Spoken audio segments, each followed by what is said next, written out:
প্রতি বছরের মতো এবছরও রাজনগরে গাংমুড়ি ও ছোট বাজার গ্রাম সংলগ্ন কুশকর্ণী নদীর তীরে লোকনাথ বাবার আশ্রমে 19শে জ্যৈষ্ঠ মঙ্গলবার লোকনাথ বাবার তিরোধান দিবস পালন করা হয় যথাযথ মর্যাদার সাথে।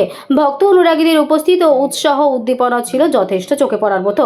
ভক্তরা জানান, এবারেও বাবার তিরোধান দিবস উপলক্ষে নানা ধর্মীয় অনুষ্ঠান ও কর্মসূচির আয়োজন করা হয়। সকালে শোভাযাত্রা, পুজো, দুপুরে প্রসাদ বিতরণ প্রভৃতি আয়োজিত হয়।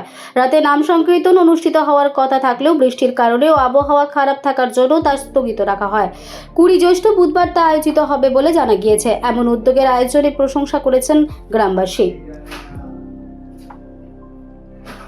বীরভূমের রাজনগর থেকে মোহাম্মদ সফিউল আলমের report, smile India news Bangla.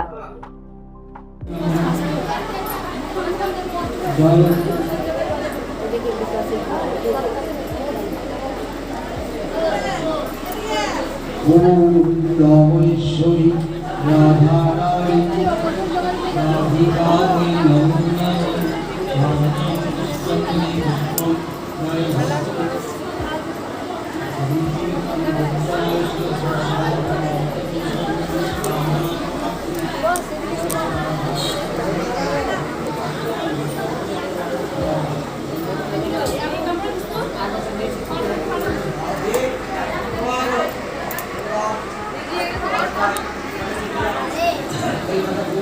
ॐ भगवान् विष्णुरूपः राजेन्द्रो मदनागलम्।